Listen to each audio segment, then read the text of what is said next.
Ugh, is there anything more frustrating? You open your washing machine expecting fresh, clean clothes, and instead you find this sopping wet pile that just refused to spin. If your washer has stopped dead and is flashing an F9 or E9 error, don't worry. You're absolutely in the right place. So, your machine is flashing that drated code at you. Look, it's a super common issue. And the really good news? It's often something you can fix yourself in just a couple of minutes. We're going to walk through everything, starting with the absolute simplest solutions before we even think about touching the more advanced mechanical stuff. Okay, first things first. What is your washer even trying to tell you with this code? It's not just some random glitch, it's a very specific message. Your machine is basically trying to protect itself from getting hurt. So what does this error actually mean? Well, think of it as a safety feature. The sensors inside your machine have detected that the drum is shaking way too violently. It's basically shouting, "Whoa, hold on, this is way too shaky." So it automatically shuts down the spin cycle to prevent a much bigger, much more expensive problem from happening. Now, this could be caused by the laundry itself, or it could be a sign of a deeper mechanical issue. Let's start with the most common culprits.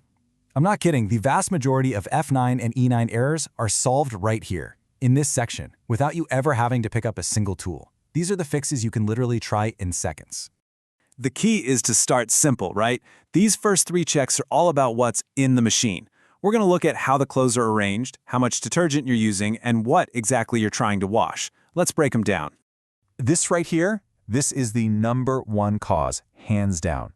A good load has a nice mix of items, big stuff and small stuff, and plenty of room to tumble around freely. But a bad load, things like just a few heavy, waterlogged towels, or maybe a giant comforter that's all balled up on one side, that's a recipe for an unbalanced spin. The machine just can't distribute that weight evenly. The fix? It's so easy. Just pause the cycle, open the door, and move the clothes around. Next up on our list, suds. And believe me, this is a big one. Using too much detergent, or, and this is key, the wrong kind of detergent, creates this giant, thick cushion of foam. This foam actually lifts the laundry off the bottom of the drum, so it can't settle properly for a balanced spin.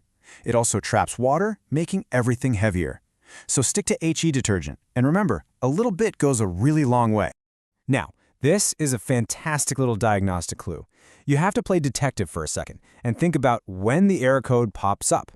If the machine washes for a bit, drains, and then stops halfway through the spin cycle, it's almost always a problem with the laundry inside. But if that error code flashes the very second the spin cycle tries to start, that's a pretty strong hint that it might be an issue with the machine's hardware. Okay, so if you've rearranged the load, you're using the right amount of soap, and it still won't spin, our next step is to check the machine's setup. An improper installation can absolutely cause the kind of vibrations that trigger this error, even with a perfectly balanced load of laundry. Go ahead and grab a carpenter's level, the kind with the little bubble in it, and place it on top of your washer. You're going to want to check it front to back and side to side. If it's not perfectly level, just adjust the little feet at the bottom until it is, and then make sure you tighten the lock nuts. The machine should not rock at all when you push down on the corners. It should feel solid as a rock.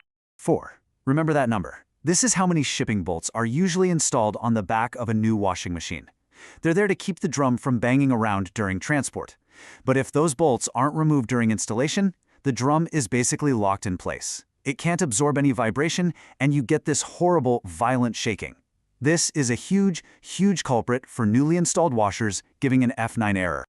All right, so the laundry is fine, and the machine is perfectly level and installed correctly. Well, now it's time to consider that a part might have just worn out. For this next part, and I'm serious about this, make sure you unplug your washer from the wall first. Safety first. We're going to take a quick look under the hood. Just like your car has a suspension system to give you a smooth ride, your washer does too. In top loaders, they're usually called suspension rods, and in front loaders, they're shock absorbers. They dampen all the movement, but they can definitely weaken or break over time.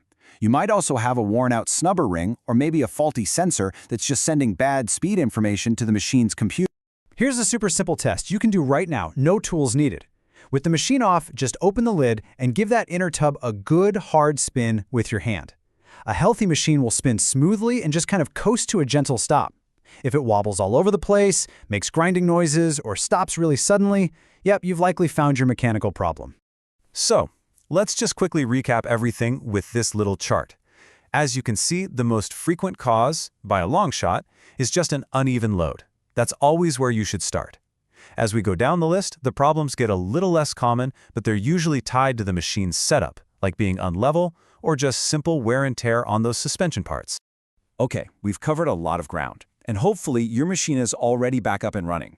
But, part of any good DIY repair is knowing your limits and recognizing when it's time to just call in a professional. Think of this flowchart as your final action plan. Just follow it step by step. First, always fix the load. If that fails, check if the machine is level. If you're still getting the error, try running a spin cycle with the tub completely empty. And if the error still happens on an empty cycle, you know for sure the problem is mechanical. And this is really the bottom line. If the machine gives you that error code when it's totally empty, if you can literally see a broken part that you're not comfortable replacing yourself, or if you hear any loud grinding or clanking sounds, it's time to stop. Don't keep running it, you could cause even more damage. That's when you pick up the phone and call a service technician. By walking through this whole process, you've actually done more than just fix an error code. You've learned how to interpret what your machine is trying to tell you. This kind of logical troubleshooting, you can apply this to so many different issues around the house, and it'll save you a ton of time and money. So the only question is, what are you going to tackle next?